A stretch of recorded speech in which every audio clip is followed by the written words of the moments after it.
Hey guys, welcome back. Welcome back. Welcome back. Welcome back. Oh, what the fuck's going on here? Testing. That's gonna be very loud. Ah!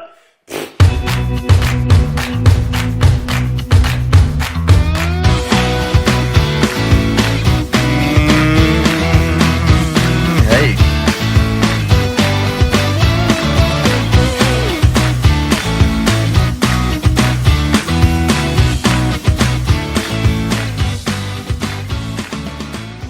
Mate, started a beautiful adventure. Yeah, It's actually. good fun. Well, like I've fucking listened to enough and absorbed enough over my time to just be familiar with it. It's just take it like a normal conversation, man. Oh, that's exactly right. I never felt like I was really insecure about it or initially. I mean, I've had people that come on shows I've done before, and they've been like, "Oh shit," but just thinking about how they will be perceived themselves and all that sort of stuff, or whatever it is, if they're just it's a new thing, so they're fresh to it. But it's a great way to really think about your actual values and the way you see the world, because this is going out to people, and you want to make sure that what you say you actually believe in, because it'll come back and bite you in the arse if you don't. And that's fine to change your values and things over time. I mean, I could look back on a podcast I did maybe now a year or 2 years ago and go, I can't believe that. But at the time it was legit. So that's all I can do. It's like, I've got no regrets, because if I'd gone back to that time, I would have said that and I would have put this fucking tattoo on my ass or something, So that's just what it is. I think it's a process of honesty. So like you could be somewhere at some point in time and you want to be somewhere else. Like you're striving to be somewhere else. You want to be better. You want to be different. You want to change. And I think even just verbalizing and externalizing those wishes at a point in time is truth. Like it's so long as it doesn't go hand in hand with denial to pretending like you are what you say you want to be. But what comes with it is like acknowledging where you're at, where you've been, and then how you hope to get to where you want to be through, I think, like I said before, a process of honesty and transparency. It's been the most liberating experience, I think, in recent times, to then reflect upon your shadow, the shadow of who you once were, and all those little fears and insecurities and doubts, which also brought you to where you are right now. Small things to be grateful for, because like those pains and those discomforts shape us, truly. But it's the fear and the discomfort that we feel and how we face it, the reaction our soul has to those things over time, because we need a chance, right? Someone says like, you are something today, you've done something now, that's who you are for the rest of your life, that's how you're going to be judged. And we feel that and we fear that, and it's terrifying. Like I know that about myself. It's not about the fear of judgment though, it's the anticipation of patience, like reverence and respect over time, and to acknowledge that, whether you need to recede into a safe space for a certain time and then reveal yourself like later on, or to just pick up the mantle and lead by example. Yeah, exactly. So, yeah, it's true. It's totally true. It's funny, that safe space is, without getting too political at the moment, it's an interesting one for me, because if I look back on my own sort of reflection, there were times when I really needed that thing at the same time. But then counterintuitively, the best moments of growth I had was when I had no choice but to remove myself from that place. I think inherently as human beings, we just have this preset level of fear in life. And then we just kind of expose ourselves to different things here and there. We put shit in our mouth when we're young. Some still do when they're older. And I did just before. Yeah, that's right. We'll edit. Cut. Leave it in there. It tastes great. Yeah, it tastes great. Yeah. It was a pineapple. Yeah. Fuck. Yeah. No, but you just get better at orientating yourself in the world, and I don't know, where do you think that balance lies? Like safe space and exposure? I think safe space can be just as dangerous as extreme exposure. Like we can become super safe and comfortable and complacent in our own lives when everything is set up around us that is the way it needs to be, through no hard work of your own. I think it's very different when you feel pride and you've gone through the fire to achieve and earn what's around you, and you've built that yourself. And if you're comfortable and safe there, good, like keep it, maintain it, sustain it. But from where we've come from, through what some people might call privilege, and it might even be what we've taken for granted, like that safe space can inhibit you from the right kind of growth, and it might take an extreme event to force you out of that comfort zone enough to say, hold on a minute, I need to take a step back here and do something more dangerous, or vice versa. You for myself as well, I know this, like I'm an extreme risk taker. You know, like I'll tend to kind of like sit quietly for a while and then explode on something that ultimately leads to me shooting myself in the foot somehow. But the experience was worth it, but the risk and the consequence could have been avoided if there was some kind of harmony between too much exposure and too much safety. You know, so I think both are really important for sure.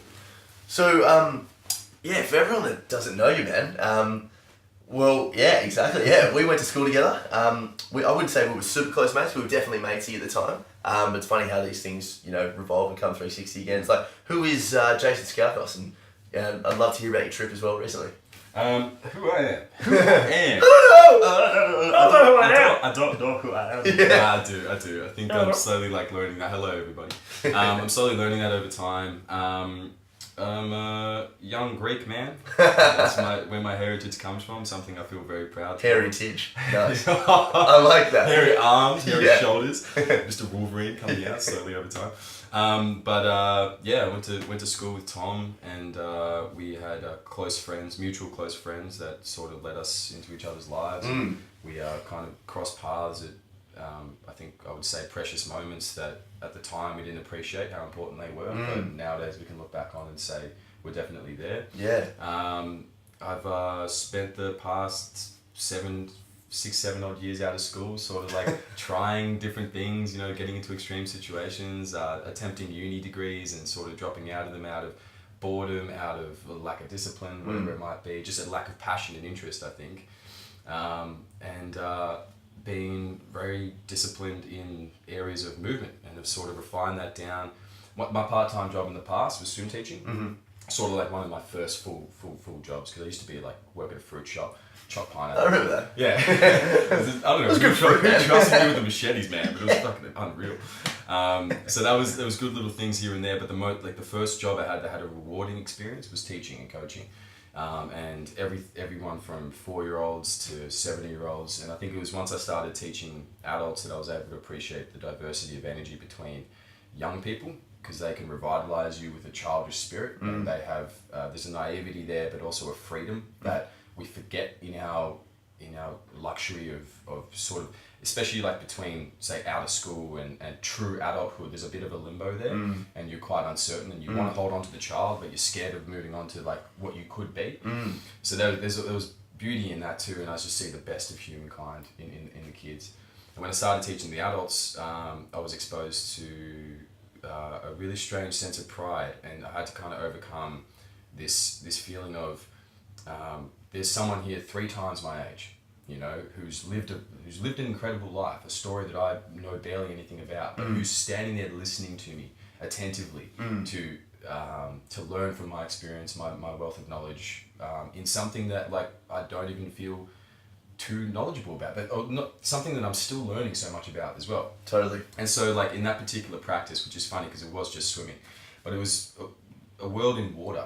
You know, it was a weightless world, and I was able to build a philosophy around it, and there was freedom to move, and there was breath control, and there was fear associated, because so much of the time with kids and adults, like to get them to move past and start to find a love for the water, you have to overcome the fear of it. And so being a presence and a guide for someone, and a helping hand and a shoulder to lean on, and for the kids, like I pretend to be a boat and have like 6 kids on my back, and the adults just to like comfort them and talk to them. Was the most rewarding experience. So that's something I've maintained over the past 7 years, despite, you know, trying to dip my hand in this uni degree and that uni degree. But for the sake of knowledge and education, like I think over time and for my job, I've moved into private tuition. I've had people approach me, seeing me do, for those of you who don't know, I do a lot of handstanding and things like that. But I've had people who've seen that, older gentlemen, distinguished gentlemen, you know, triathletes, people of exceptional ability, say, "Oh, can you show me that? You know, we'll pay you." Or can you just, and whether it's out of the kindness of my heart or sort of taken aback, I'm like, yeah, of course. It's like someone asking you for directions. It's like, I know how to do this. Like, I'll happily help you. Because for me, like the best kind of payment was that was the appreciation at the end of the day and the connection as well, which for me, a lot of my training involves solitude and being on my own. And so to kind of open my eyes for a second and connect with someone takes me out of that reverie and and allows me to teach myself all over again, but break it down in simple ways and share my experiences. And once again, it's the same with the water. I built a philosophy around the water to talk to people about, to overcome their fear intellectually, right? And then the same thing with the body as well. Like there were so many limitations I experienced when I was seeing people do magical things. You know, like we got YouTube and Instagram, and there's like these short clips of people doing insane things. You know, like there's the Olympic Games, with gymnasts doing things, and you think, damn, I haven't trained my whole life for anything, so how the hell am I going to, do anything close to that? But there was, this over this time, I've found magic in my own heart and my own body. And do you remember that book, the Rainbow Fish? Mm-hmm. Yeah, it's a great book, man. You know what I mean? But it's like it's an amazing story. It's true. It's a story. It's about a gay fish. It's proud. Yeah, it's proud gay fish. You know, like it's a proud gay fish, but it's a story of compassion and generosity at the same time. And what you can do to lead by example and build a community around you and connect people, even strangers. You know, and it's so true. And turning bitterness and jealousy into something beautiful as well, because that's a really important thing too, not to be in conflict with these things all the time, but to tame them, you know. And so for me it was like, well, I feel like I've got all this rainbow energy bursting out of me, you know, and to some extent I really do, like I really 10 minutes ago it really was. it bursts everywhere. It was still got a big cleanup to do, so. The colour of these walls were brown. Yeah, I know, right? It's a clear job. I'm a healthy bit.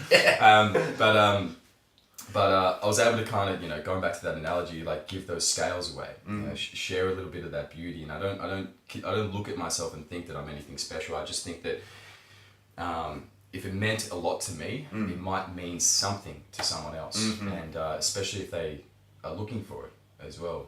And then they can create their own artwork and then spread that amongst themselves as well. And I know kids find magic in it. It's like, you know, my own little private circus. They'll see me do something crazy and they're fearless and they'll just attempt it. And I'll see a kid do something that took me a year to learn to do, and I'll be like, God damn it. Yeah. Like, you know, but that, for me, the reason it took so long to do is out of fear. Yeah, totally. Fear and uncertainty, and they have no fear.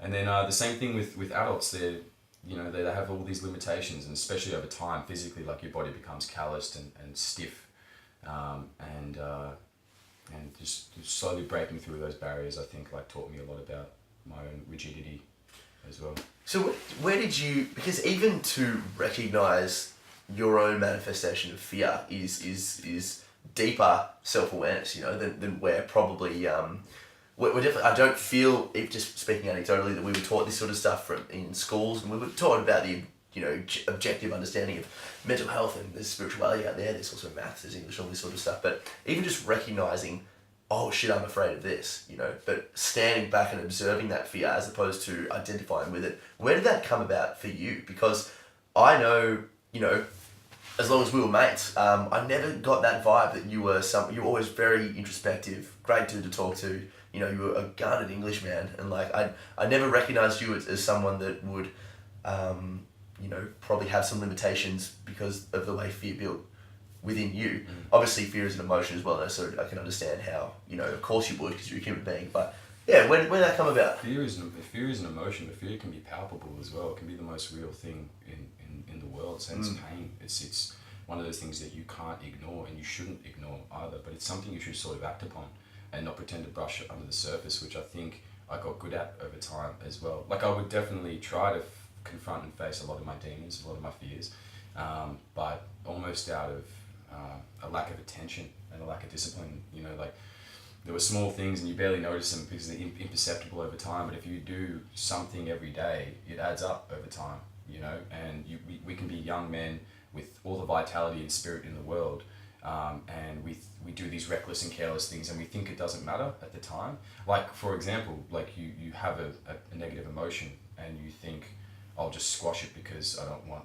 it to burden others, I don't want my friends to think I'm weak, or I don't think that's who I am, so I don't believe that's really there.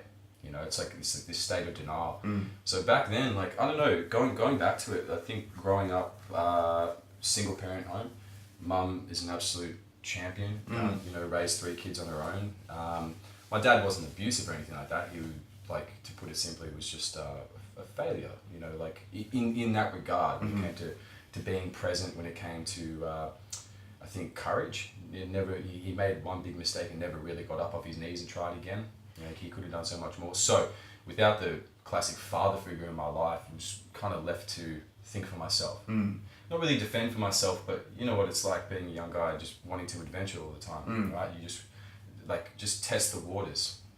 And for me, a lot of the time, like, the consequences and the punishment and the fear associated with just wanting to be myself started to build up. And so there was this uncertainty and this doubt. And I moved school I was at Marsland College in year 7 and 8, and then moved to St. Kevin's in year 9. And that was a huge shift too. Totally. Because, I mean, back in primary school, I was friends with everyone. You know, I would kick the footy with the boys on the oval, and then I'd go with the other dudes that would pretend to have lightsabers and Star Wars battle. Because, like, to me, I was like, what are you guys doing? Like, that's super cool. Like, hell yeah, I'm gonna get down with this. But there would be the mix in between with, you know, those groups who kind of look at each other like, oh, you're lame or you're too cool. I never thought that way. I didn't care. You know, I knew that there was a spirit in everyone and it was worth being everyone's friend. That, over time, though, kind of accidentally mixed into, I need to please everyone as well, you know, and so you lose a bit of your identity in the ether of everything. But moving school in year 9 was big because, you know, I had to find a new friendship group, and that was okay. But that was at a bit of a, you know, rough time, I think, for all of us as we go through puberty and we're unsure of our future and of our current predicament. And, you know, like, have we had enough sex? Like, can we, you know, like, really, like, do we know how to talk to girls? Do girls like us? That's right. Everything, you know, like, the question you never really ask yourself is, are you being yourself, and who are you? It's so true. Yeah. And so like, what do we have close to us at hand? You know, like, what opportunities are given to us? And for something like a private school that we went to, they tried their best. Yeah, of course. I mean, education-wise, like, the subjects that we were offered were perfect in a certain sense. I think there were limitations to it, same as the sports that we were offered too, because they didn't have something, say, like, at the time, CrossFit, or they didn't have gymnastics available to us. It was sort of like left on your own to, I don't know, it was competitive, but it was about being the best in the eyes of the school. Totally was. And, you know, everything else. Nothing was really individually based. And it's tough to avoid when you're in such a, like, you know, small, I mean, we had a big cohort, but it was a small tribe. Everyone knew each other every day. Yeah. And you just, I mean, you're at that age where the ego is just becoming super prominent. You just separate yourself from everyone. You're like, oh, fuck. You know, you're comparing all the time, and it's tricky. It's tricky. I've often pondered on that. Yeah. But that's why I'm pondering on it, because, like, like, those stages of development over time, to that boy that I once was, to the man I'm still trying to figure out who I am today, who I would like to be. You know, like, am I modeling myself off great people? And the more you read and the more you're exposed to it, the more respect you innately have towards great minds like Jordan Peterson. To me, in the past, was Christopher Hitchens. Yeah. Was one of the great men that wrote books that I would read that got me through. So I was able to intellectualize things, articulate things, and English to me and literature was such a powerful force at the time, because I was able to overcome so many issues just through writing and talking about them with people. But what got fewer and further between was people I could talk to about that stuff, because the issues became deeper and more secretive. And I know it was the same for everyone else, but you're not aware of it at the time. You just think, I'm just going to squash it, and I'm going to squash it, and it's just a matter of time till I'm out of here anyway. Yeah. And then once I'm out of here, I'll be able to figure it out. Exactly. Right. But nothing was really figured out after that. It was, now I'm left to my own devices. What do I do from here? So you follow your passions and you follow what's good for you, but at the same time, you're doing so many things that are bad for you. You're doing things that you think others expect of you. Totally. Communally, drinking. You know, I've never demonized a substance. I've never demonized alcohol or weed or anything that people choose to take. There are negative things associated with everything. It's about poor choice in human behaviour. Yeah. So for me, like, my abuse of alcohol in the past came from, initially, recreationally. I was a young kid just experimenting, having fun, getting pissed, having a blast. And then somewhere along the line, I think it became an escape. And it became a really good numbing agent and a tool to suppress the fear of potential. Because I think that's what it was. It was, you can see your own greatness in your dreams. And you can see your own greatness when you slow down and take a deep breath. but that can be such an overwhelming prospect sometimes, because going back to what we said before about the comfort and safety of where we are right now, you have to leave where you are to get to where you need to be. And it's like that first step that's the most terrifying. So you ignore it, or you do what you can to distract yourself long enough to not act on it. So I mean, you can do it partially with whilst leaning on many crutches and things. And it's funny because this is what I kind of learned from swim teaching in the past, was I'd get people to use like a kickboard, you know, like, or that was part of the curriculum, like what Ausswim would tell you to do. You know, you could use any kind of tool at your disposal. Noodle this, bloody, you know, help them. But after a while, a tool can become a crutch. Hugely. And so if you are left to your own devices and you have nothing left to stand on, can you stand on your own 2 feet? Can this person swim without the aid of a kickboard? You know, for me, that was like one of the things I was always keeping people on top of. Like, use this at the start for like a minute and then put it away. You know, and eventually you won't need it anymore. And eventually you can come back to it and use it whatever way you like. You know, because you might not know what it's good for right now. You think it's a crutch, but it's a tool. So the same with alcohol, right? It's like, I was abusing it in the past because I thought the whole idea was just to get pissed, but it is a social lubricant, and it's been around for thousands of years. That's right. And it's the same as weed as well. Like for me in the past, it was like, you know, I think part of the identity was the appeal as well. It was like, I don't mind being that laid back stoner dude, the chiller that everyone just gets around, because like they know he gets cooked all the time. So like he's no threat to anybody. You know what I mean? Like and I probably wasn't as well. I was like, I'm way too. You everyone's best mate. It's like, I'm not angry at you. No one hates a pot plant.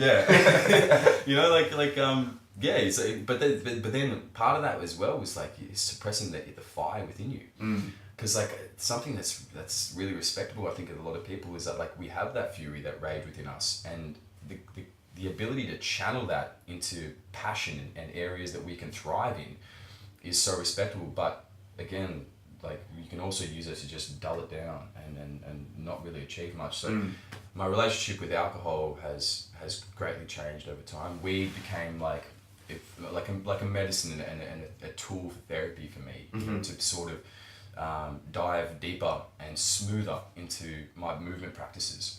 You know, so in the past, and it's going to sound ridiculous, but going back to like the rainbow fish thing, I was a dancer. I just wanted to be a dancer. I never knew it until one of my first relationships, significant ones, back at high school, was sort of coming to an end. And it had been a rocky road, but a beautiful experience. And I had cut my long hair finally, and I was just like, you know, trying to grow, trying to break out from this like this old me, this identity, because you identify yourself with that person as well. And for me, it was the hair. So it was like part of it. So I got rid of all that. And it was a full moon one night, and I went out dancing. I didn't even know what I was doing. It was like 1 a.m. I had headphones on, bloody thick Explorer socks. I looked like I was going to go rub someone's house. You know, because I ended up doing it. Got some sweet shit. It was good. But no, I was like running around, and people say people go a bit loony under the full moon, but I think for me it was more just the light of night that was the most appealing aspect of it, and sort of mysterious, and also that everyone was asleep. It's like, it was almost like, you shouldn't be out here right now, right? But I am, and there's no one to see what I'm doing. And there was some, you know, music can touch you really deeply, and so there were songs and lyrics that I was listening to that would sort of make me move this way, make me move that way. And I realised for so long that I'd kept things so structured. It was helpful in the past to get taught how to lift weights properly in the gym. You get taught how to swim properly. You get taught how to run properly. Like there's technique and structure. I never really explored or experimented with myself, like just to see what it was I could do without thinking about it, just letting it happen. And then that's where the freedom to move like started to come from.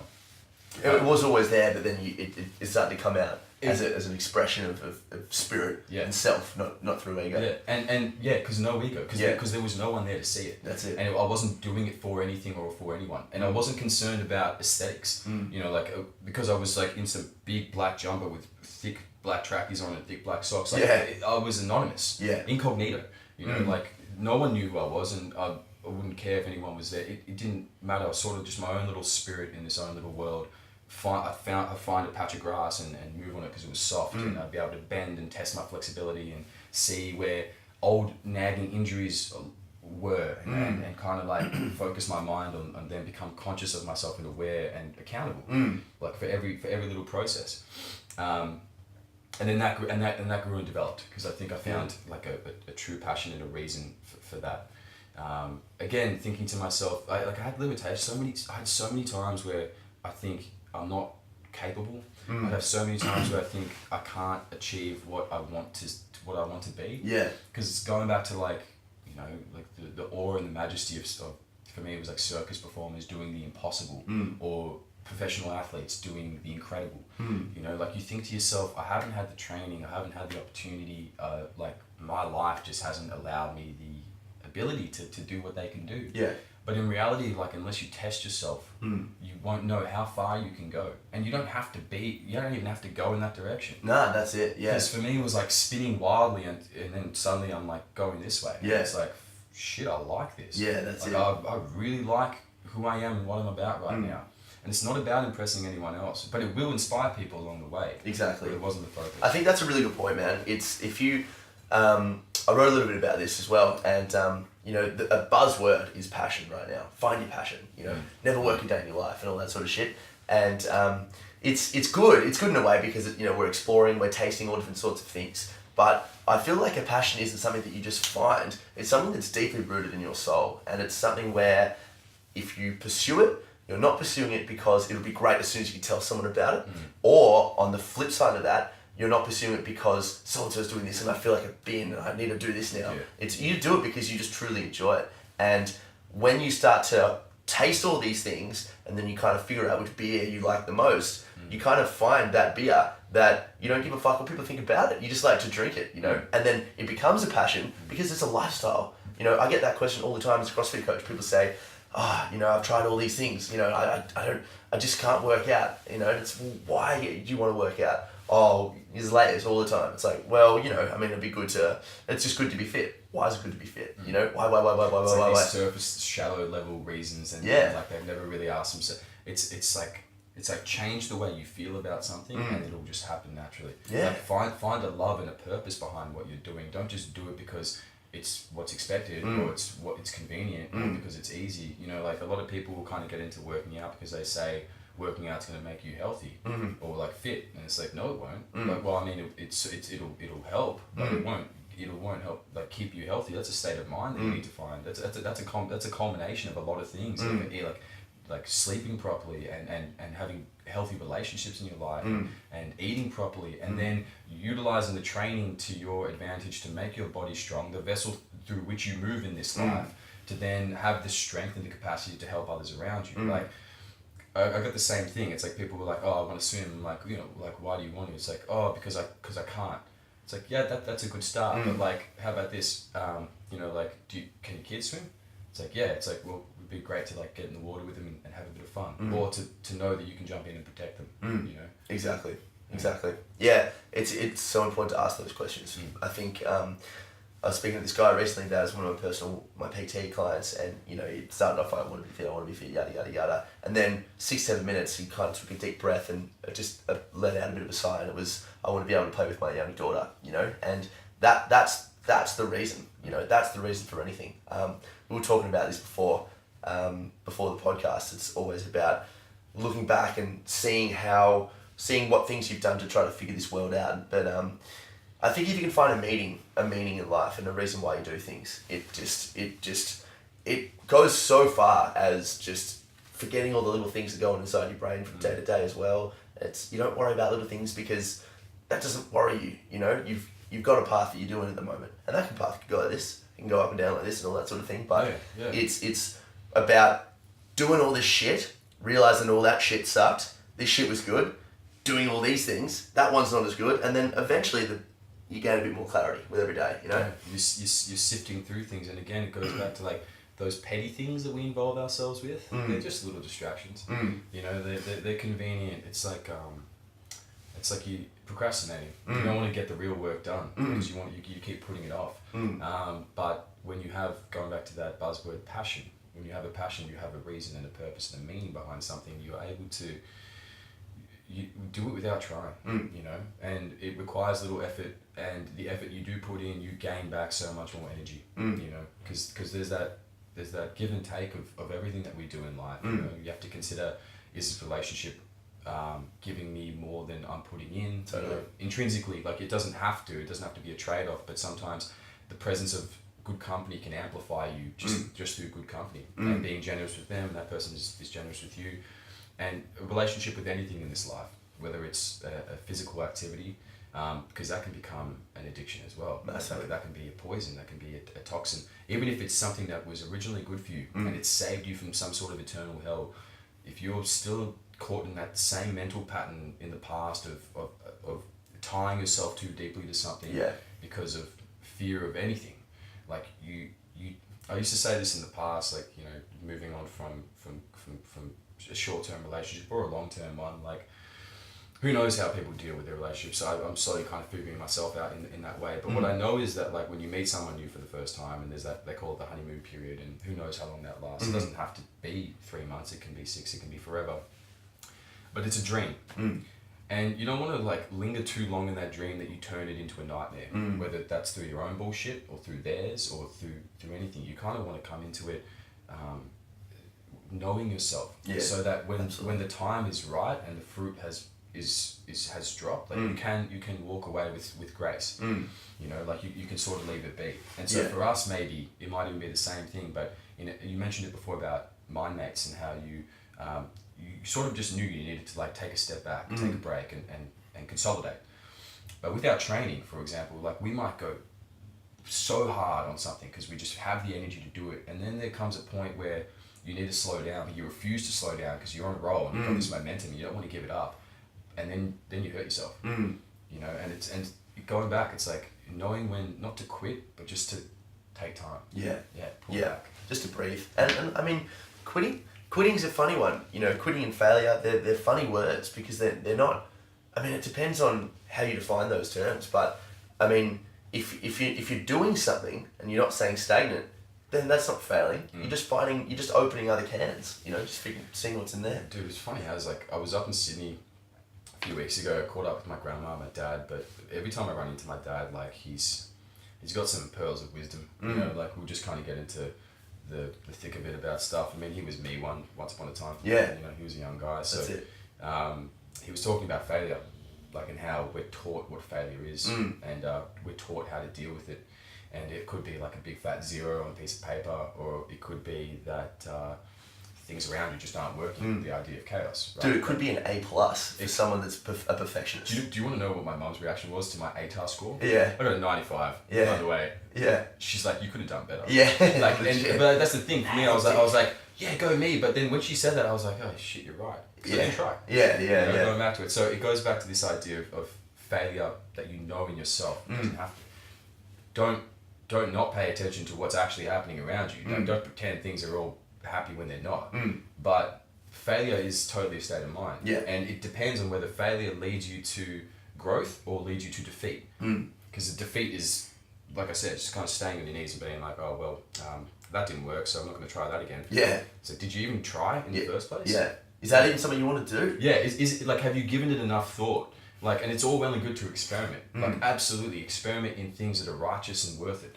But if you keep on doing the same thing, like making the same mistakes, having the same bad habits and bad patterns, and you keep running into the same brick wall, well, you've got no fucking excuse. Yeah. Anymore. And I mean, the universe is giving you signs left, right, and center. All the time. Yeah. All the time. And so for me, like, failure, I think failure can be really, like, tasty sometimes. Massive. You know, like, something like rock climbing, which I absolutely love. It's the idea of failure is, you know, letting go and falling, you know, but knowing that it's like, okay, there's my limitation. So failure for me is like an acknowledgement of where I'm at, but where I could be and where I want to be. And then you come back to, like, a certain climb that you've been working on for a while, and you just flash it. Like, you get up there with no effort whatsoever. You're like, holy shit. But that came through failure over time, you know, but acknowledgement of your own limitations and trying to work on them, for sure. So you were away about a week ago, was it? Or? So, a good friend of mine came back from South America, and he's gone wild on the rock climbing. Yeah. He's doing his own. He's going to be doing a 400-meter vertical cliff in Peru at the end of next month with the girl he met, and they're going to be sleeping on the edge. I think it's like a 2-day multi-pitch climb. Sick. Absolutely insane. But he came back to Melbourne. He's here for a few months, and he just like was red hot. He's like, who wants to come with us? Who wants to party? And by party, he literally meant like camp out in the freezing ass cold and hike every day and climb and do all this like super insane shit, which was awesome. Yeah. It was so awesome because I'll let you in on a little secret. I lost my license at the start of the year. Okay. Yeah. So that's where my relationship became abundantly clear with alcohol and partying and drugs and people and everything of the sort. Like I sort of manifested my own little personal hell. You know how Jordan Peterson says, he goes, where would you be if you did everything you possibly could for things to go wrong? Like, how bad could things get? And I was starting to see the cracks of that appear. And losing my license was the least of it. Yeah. But taught me a very valuable lesson in not taking certain things for granted, not being a cocky little prick, thinking that you can get away with certain things. And the issue wasn't even like that I got caught. It was that I thought it was okay, or I thought that I was invincible in the first place. It took a few months of self-reflection to realize that, but this year for me was very limited. I love going out hiking during the weekend. I don't want to be at some club. Yeah. I don't mind being at a mate's place, having a couple of beers, or at a pub here and there, like doing those kind of things. But that scene, that party scene, that crazy like lose your mind on the weekend, getting revved up. Weekend warrior. Like buy a bag on Thursday night, so you're fucked by Sunday night. Yeah. Like it's like Uber Eats Sunday afternoon. Yeah, right. Like, forget, distract yourself. You're just like you're a sack of yourself. Yeah. Like you haven't really done much, and then you just go through the process of like recovering your peaceful state of mind throughout the week just to do it all over again. Yeah. It's living for the weekend in the realest form. It's living for the weekend, and like I'm not judging people, but I still think it's because I know it in myself. I swear it's a form of escape. Oh, it is a It massive has escape. to be. It has to be like.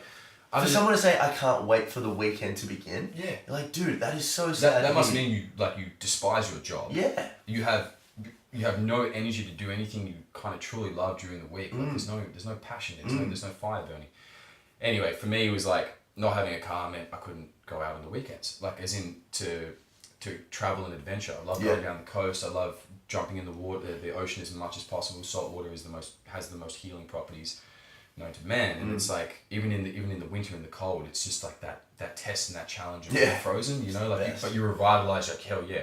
So that's something I love doing. I love going to the mountains, loved it, but not having my car meant I could do fucking nothing of that. Not unless somebody else could and was willing to like go with me, and like even then I prefer doing that shit on my own. So I lost the opportunity to spread that. I kind of adapted and started to do my own thing. But like I said to you before, it's like that routine I became too rooted in that routine, and was starting to like lose the scope of my vision, because it was like this safe little world. But my mate coming back and was like, do you want to go out there? I was like, yes, I've been dying for something like this. Yeah. And not to preach and be like, hey, everyone get out there in nature. Like I've just come back from nature. Yeah, like, don't wear any pants. Yeah, which I didn't. Yeah. I regret. But there was something about, first of all, the energy of good company, and honest company. Somebody who I mentioned has been through his own fire and come out of it so strong. Has faced so many fears, but learnt so much. Has a wealth of knowledge to share. Being in his honest company, being able to tell him about my indiscretions and about my woes and my fears and all these things, and again like externalizing it, verbalizing it, and not just to him but to myself and to where I was. Yeah. Because like you're walking through like a beautiful landscape. We have incredible things here in Australia, let alone Victoria, like so close to home.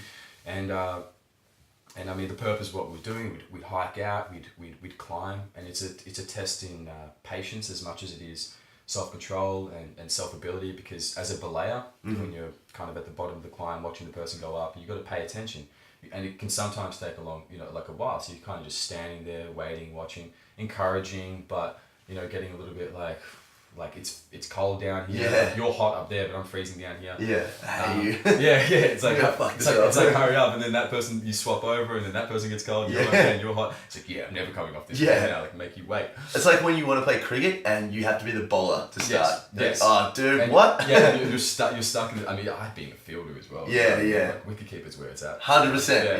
Yeah. You don't have to do it. Yeah. You just sit talk there. shit to the batsman. Yeah. Dude, you suck. But Nice hair, jackass.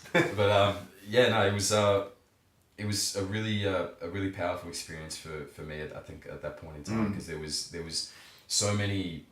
I needed space from a lot of things, like from those woes and those doubts and those insecurities, and I think I was too embedded in my own hypocrisy and my own contradictions to be able to talk openly and honestly without fear of these issues, because a lot of like what we find ourselves wanting to say and what we know we believe, we can't project it. We're afraid to project it because at this point in time we are like ashamed of ourselves. Like we're not acting on those ideals, even though we believe so strongly in them. We're doing the exact opposite. Or maybe we've recently done the exact opposite. We're still reeling from the consequences of that, and we can't quite see clearly through the bullshit that that's the righteous way. So the openness, the toil of the trip, which permitted very little conversation but so much at the same time, was revelatory in that way. You know, very, very beautiful, and I think there's just a deeper sense of appreciation for the natural world as much as how we're connected with it, and then moving through the motions, you know, and there's an empowering aspect of that as well, because no matter how tired you feel, no matter how exhausted you are, no matter how cold, and every reason in the world to just like give up, you don't want to. Exactly, You know? of course. 'Cause Yeah. there's so much that you might actually miss out on. Yeah. Yeah. So, how much of this did you learn through plants? Through plant medicine, it's tricky. I'm still trying to figure out. Like, I'm still trying to distinguish how much of it was learnt through them, how much of it was already there. I think for the most part it was almost all there, but it was revealed through their lens. Yeah. So is it almost by looking back on it you can see, that's what... Because I often talk about, just to digress slightly, I often talk about on that same big trip that I called you from, there was a moment where I tried to escape and close my eyes, and obviously when you got a lot of psilocybin in you, you can't really sleep. You're just on. Can't do much at all. Yeah, you can't do it, you just... You're doing a whole lot, but you're not doing anything. Exactly, yeah. No, and I went down this void, like, pit of just falling, and I found myself in this jail, and I just had my eyes shut, and I found myself in this jail, this big, like, negative entity that I assumed to be my mum was standing up to me like this. Yeah. You know, just straight in. Oh, negative entity, definitely is. No, don't worry, my mum's taken on quite the form like that as well sometimes. Yeah. Angry Greek woman? That's it. Yeah. Hairy Greek woman. She's a lovely lady, by the way. I don't say anything. No, I do love her. Yeah. No, but she was standing over me like this, and at the time, you know, because everything's just so overwhelming, you're kind of like, oh shit, I'm in the bad books, you know, yada, yada, yada. But then you start looking back on maybe some of the messages that were coming through, and it was actually, from what I gained from it, you know, and I think it was a positive reflection, so I'll go with it.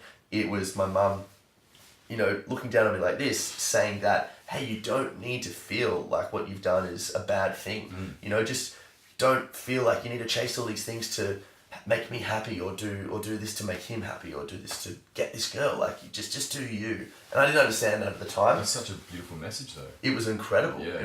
But it was so negative at the time. You know? Because it was so...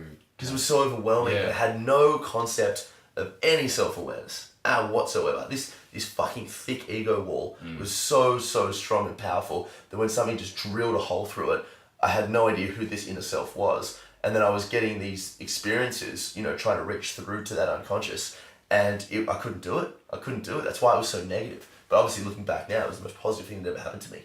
So it's one of those things. Yeah. I think it's one of those things as well where, you know, no matter, because you could almost classify that as a traumatic experience, not to like overshoot it, and we have a lot of negative connotation associated with what we call trauma. But it could just be an impactful thing that's happened that's made us, that we remember every day of our lives. Like some days more than others, but we kind of look back at it and reflect. I think think trauma and pain is the greatest teacher. There's a beautiful quote, I think it's, pain is the breaking of the shell that encloses our understanding. So every new step that we take and we feel like heartbreak, for example, it's like you're just learning more about yourself and the world around you, and learning how to love properly and to be loved and to love yourself and all those other things too. But those moments of trauma, like that, like how fearful that was, to look back on it and reflect sometimes takes time. You know, like you might not appreciate it in the moment, and I think this is maybe a message to go out to anyone really who's at this point in time like suffering, because it is just one big long process of suffering, and it's not such a bad thing. It can be it is, and it feels like the worst thing in the world sometimes, but don't forget that like you will come out of that darkness and you will end up like yourself or like myself, and I'm still not quite there yet, and these things will happen. They'll still happen, right? Like they're going to repeat themselves over time. We'll confront our shadow, and then there'll be a time where it recedes, and we're going to like live in the sunshine, and then it'll come back, and we'll do it all over again. But in the meantime, if you're like going through some pain and some trauma, like there will come a time where you're able to like sit calmly with yourself, peacefully, look back and reflect on it, and look at it in a different light. To think that maybe this thing that happened to me isn't the worst thing in the world. And it sounds petty, and it's like sort of like the most recent example that I can like sort of give you, but like losing the license thing, aside from being a dickhead, like for me was like the best thing that could have happened to me. Totally. You know, like it was almost it was like I was forced at that point in time to just sit there with myself and consider, well, what the hell I did to end up in this position. Yeah. Like, well and truly, you know, like first of all, awesome that no one else got hurt, even though at the time I absolutely convinced myself that wasn't going to happen. Yeah. But I could run that for the rest of my life, and that would just be an excuse. Like for me, it was, okay, what's my relationships with drugs and alcohol? Now, for the past 6 months, I think I had a beer on my birthday. I had a beer with a mate who had just broken up with his girlfriend. And so there were times where like I would drink here and there, but like I haven't been full blown pissed or anything like that. Again, not demonizing the substance. I think just like taking a step back from the usual habits and the usual patterns and seeing what I can change and the benefits that I can reap from that. And physically, my strength has just fucking blown up. Like that time away, I wasn't like, too many beers can like make you slow, and I never really considered that in myself. Like my mind would be hazy for the next couple of days, like, and just like taking that break. And I'm not preaching, because like I love a good beer. Like I love the taste of it. I love being around people like doing that. But just like the little personal choice to push it aside for now has been a blessing, because I never considered it in the past. You know, I used to think to myself like the world has to be black and white. I'm doing this or I'm not doing that. Yeah. There's no peaceful middle ground. There's no control. It's almost like, and that's where the growth comes from. That's the creativity that punches you forward. Yeah. For sure, man. And so now I can sort of like sit back and have a beer with someone and enjoy the taste and just be present and aware and not feel like I'm running away from anything, you know, and not feel like I'm wasting my time, my energy, and having some semblance of control. Now again, not everything's perfect, but I'm so deeply appreciative of those mistakes in the past and those traumas, because each one of those things like has just to stay woke. Like it's actually like woken me up. It's true. It's true. Man, I think one of the hardest things you can do is when you're going through, you know, a time of suffering, whether that's internally or externally, when things aren't going right in your reality, it's tough, you know, and that bears a toll. But it's also, you know, how you're perceiving that, which makes it just as hard as well. But it's a tough thing to recognize that those low moments are just trying to teach you something, you know. And I feel like one of the best bits of advice that we can all give to each other, you know, is that when you are going through a shitty state, just listen and like try to get rid of all stimulus, or as much stimulus as you possibly can, and sit somewhere quiet and listen to the physical pain, you know, how that comes about it through the body. Listen to what your mind is telling you. But beneath all those, so-and-so's fault, so-and-so's fault, so-and-so's fault, this is happening. And like, fuck off that ego. Now, like, the ego is useful. Yes. When, again, it goes back to this, like, whether it's this is kombucha tea. Yeah. It's weird oil. Fucking. Yeah. It's like, it's going back to that thing. It's like something which can be perceived as bad can actually be useful if used properly. Absolutely. You just need to be like super careful with what you're doing. I actually did just phase out then Thinking about the weed oil. Yeah. Keep going. No, absolutely. I agree. I just wanted to add that exactly right. It's because it's such a tough thing to do when you're in that moment. All you want to do is seek pleasure. You want to blame it on someone else. You want some pizza. You want some ice cream. Yeah. You want to just even the tiniest little thing the ego can do to look at your phone and forget for a moment in time that you're going through a shit space. But we have to remember that, this body, if you want to speak about it from an evolutionary perspective or a spiritual perspective, whatever it is, it's been doing this for millions of years to get us to survive today. So it knows a thing or two. So if you just give yourself some time to reflect and look inside yourself, you're probably going to come up with the answer as to why you're suffering a lot faster than if you distract yourself all the time. Yeah. Yeah, for sure. Good. I'm glad I remembered, because like what you were saying about the ego in terms of it being useful, like absolutely, but it needs to be treated with delicate care. Like you like the power within you is sometimes greater than your control. So you do need to like be really respectful of that and just kind of beware. But when it comes to overcoming that ego and sitting with your own conscience long enough to face the cold hard truth of something, it's something that is, I absolutely can see it is the most difficult thing in the world. Totally. And we are not going back to like, what did school teach us? It definitely didn't teach us to do that. And that's a damn useful thing. And it's like, I'm not competent at doing it at all. I sort of like, I get lucky here and there when I catch myself in moments long enough to learn something new. It's sort of only nowadays and semi-recently that I've consciously made the effort to sit quietly with myself, or to do things that are good for me, or to go places where I have the time, space and energy to cultivate that reason and that conscience back. And it's like, again, it's like facing your demons simultaneously, hand in hand with an angel. Like you have the power within you, but it's scary. Like it's super fucking scary. But like you said, biologically speaking, like over time, what's brought us to this point is like sort of listening to what's inside of us already. Like it teaches us something for a reason. That voice exists, but it has to be given a platform to speak on, and it needs to be practiced as well. If there's no practice, then it dwindles and it dies. They say that joke about, it's like, if you don't use it, you lose it. Like, which is sort of true.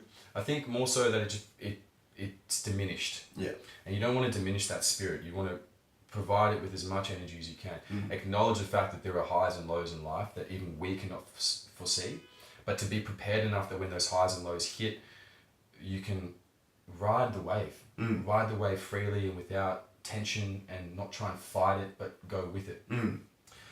It wasn't advice, but it's like going back to, I've really been getting around Jordan Peterson hard, because he puts things in perspective beautifully. He says things that you think, but you don't know how to articulate. But and his analogies visually are very like straightforward and simple. And you know the one about the dragon? He says like the hero, the adventurer will go out there, whether you're fighting for a princess or whether you're just fighting for your own soul. Like the dragon is guarding the gold, the treasure that you desire, that you want.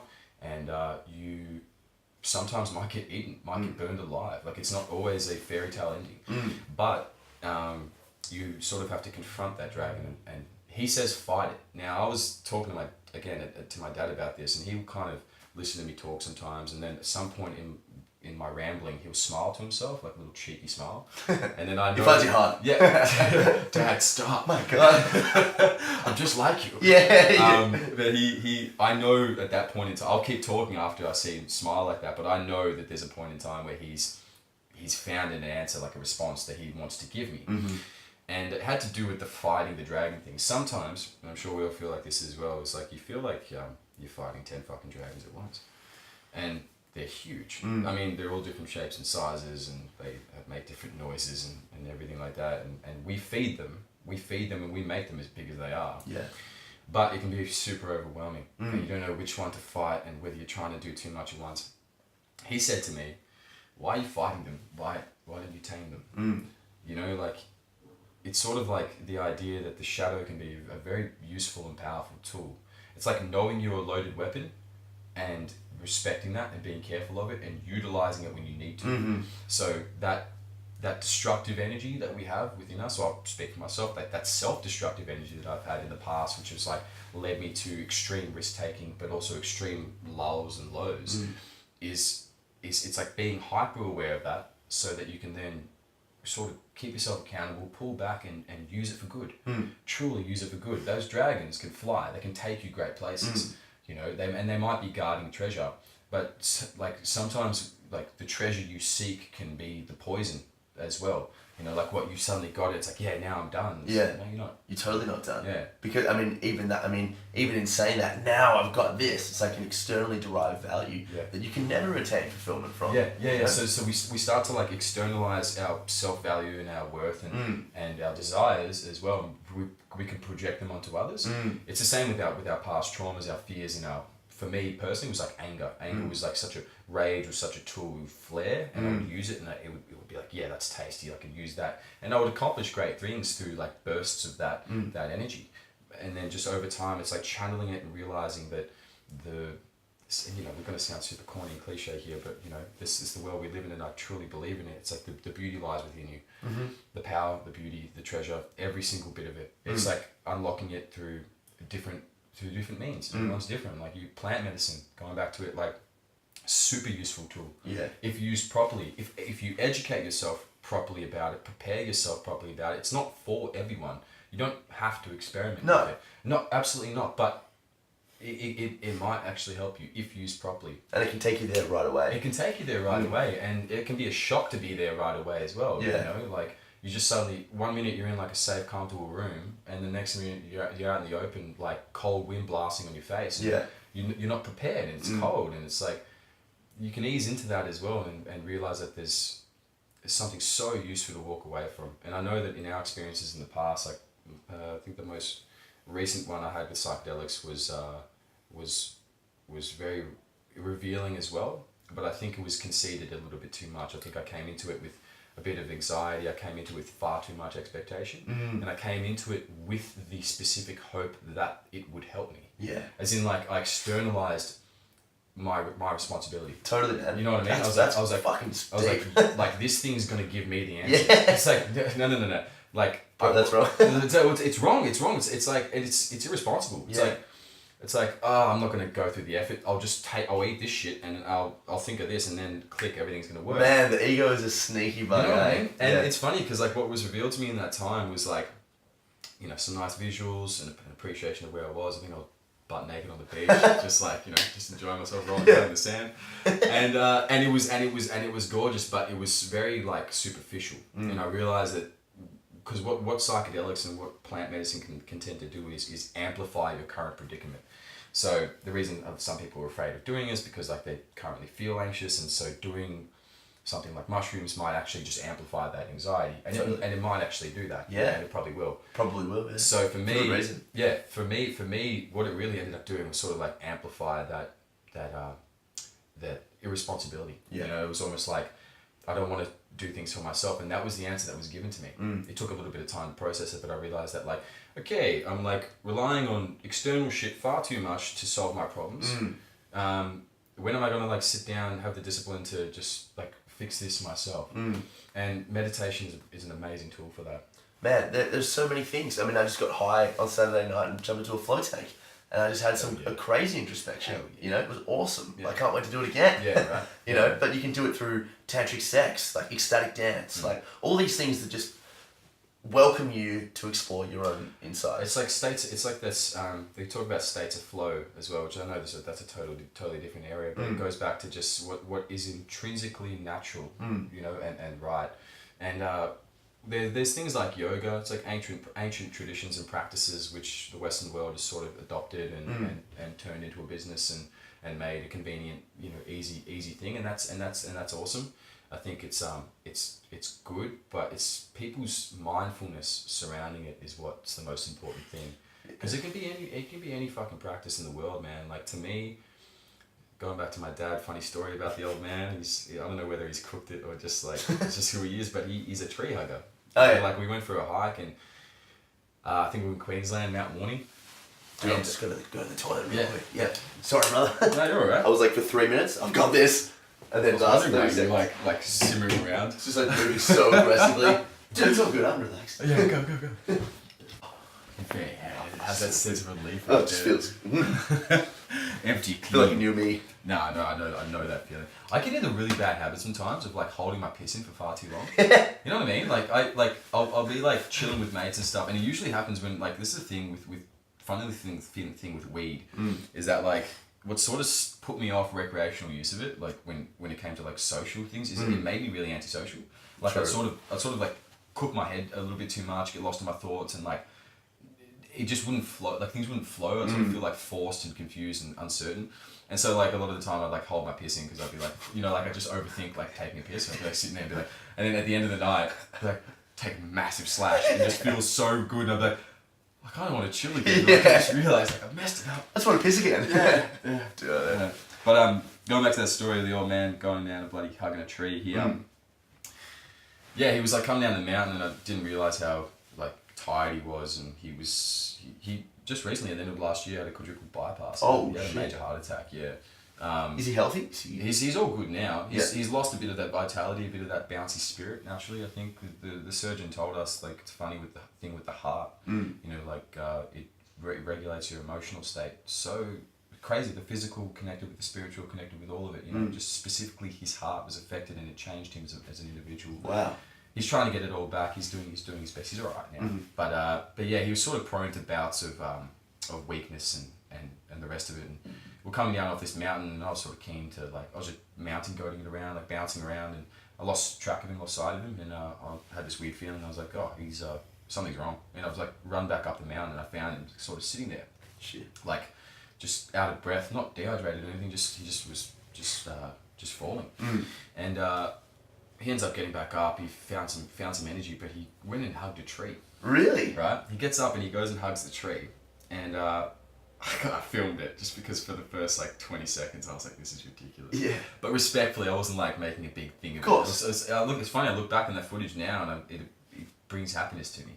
You know, because I know at the time I was thinking this is funny, but for my dad, I know it's a deeper meaning. And he's like, "Come here, son." I was like, "Nah." He's like, "Come on, hug the tree with me." I was like, all right, fine. Like, you know, like I'm with you now. We may as well do some silly things. It wasn't silly at all. Yeah. You know, like tree hugger or not, whatever you want to call it. Like wrap my arms around this beautiful entity. Put my palm against the trunk of the tree, and it's there's an energy there, like a revitalizing spirit.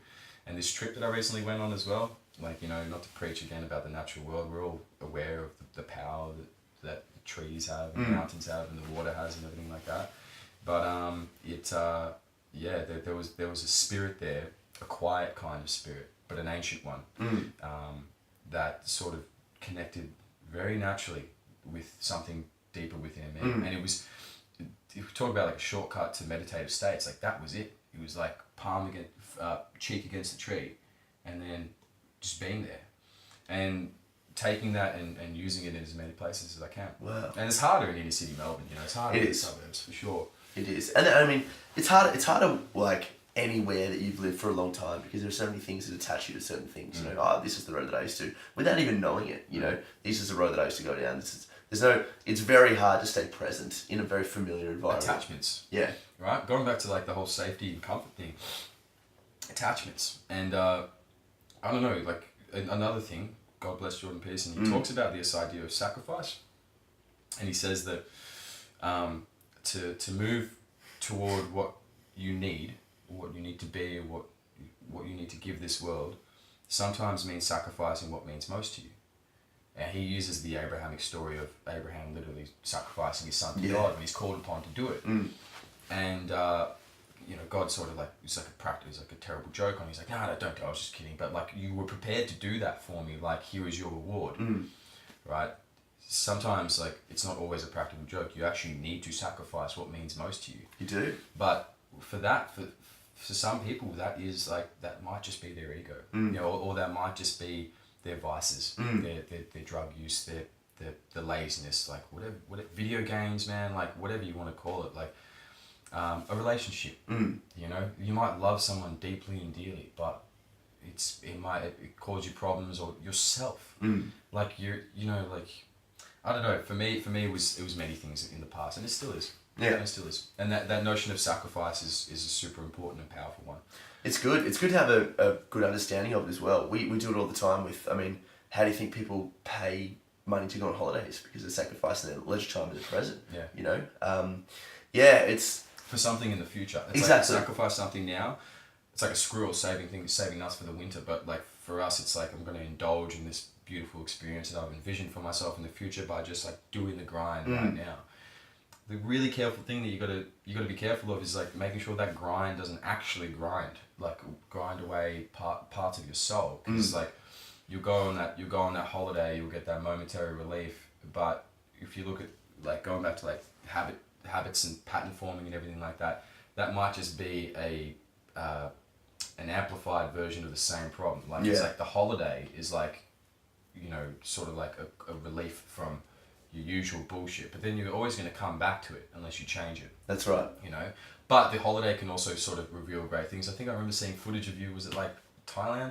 Oh yeah. Or something, and you were like standing in the rain and like rain. Oh yeah, it was in Bali. Yeah, Bali. Yeah, dude, that was unreal. Like just because like I found myself standing in the rain like that too, and it's like it's so liberating, and it's like this powerful freedom. Like I can imagine moments before that you would have been going through some hard shit, right? Like something. Of course. Well, I mean, it was a physically tough thing. It was just CrossFit training, you know. But then getting out there and exposing myself to that's a great feeling, you know. I think that one was, I'd love to say that there was a lot more value in that moment. It was just like me getting under this fucking thunderstorm and just like having a sea time. But, you know, it's that definitely plays a part in all sorts of things. I think well, even just like you getting under a sick thunderstorm and like you're reveling in your own power though. Like you physically accomplished something that was quite the task, that you did so with happiness and grace, and like you've come out the back end of it and you're suddenly blessed with other people would be running inside. Yeah. You know what I mean? Like that rain's inconvenient, it's gonna get me wet. That lightning is dangerous, I might get struck. You're out there just like in the elements, just absorbing everything. You know, like no fear and forgetting, detaching from everything that's keeping you bound to your usual shit, and then you kind of just let go, and the best kind of symbolism is the rain actually washes away the pain. Like it really does just kind of cleanse you and heal you. And it's like, that's the thing though, like we've got to like open ourselves up to these experiences from time to time. Like that's the reward, like for all the suffering and for all the hard work that you put in. Like allow yourself that moment to seek refuge in that embrace, whatever that might be, you know. Like it could be the warm embrace, the hug of a person, it could be the coldness of the rain, it could just be in your little quiet moment smiling to yourself because you've done something that you're really proud of, but there's always work to do, you know. There's always work to do, coming back to that. Dude, we could talk for hours. We'll have to get you back on the show, man. Cool. We'll just do like a sporadic every 3-month check-in or something. Yeah, I'll see how big the beard is. Yeah, just like this. It was so nasty when I got back from that trip. Oh yeah? Yeah. Do you grow up much? Do you get it longer than that? Or? I'll show you a photo like of me on the trip, but it was like down here. It was like a neck beard, which is really good. It was strong. It was like sitting there, but it's like it was filthy. Yeah, like, it kind of had to go. Oh well, man. What should people know about you? Any place people can find you? If you want to like find me in like all the usual nonsense that I get up to, I think I post images and videos of sort of my specific training on my Instagram page, which is Skalky Jr. JNR, which you'll find me about. It's more so just to kind of like show the world where I'm at with my areas of training, like how I've developed over the years, I think, and something I'm pretty proud of as well. Like I put a lot of hard work into my body, and it's made people come out of the woodwork, and I've been able to help and show them as well. So yeah, you can find me there. I'll be writing. I'll be part of. I'm actually one more thing. I'm becoming a part of a program called the Mankind Project. Okay.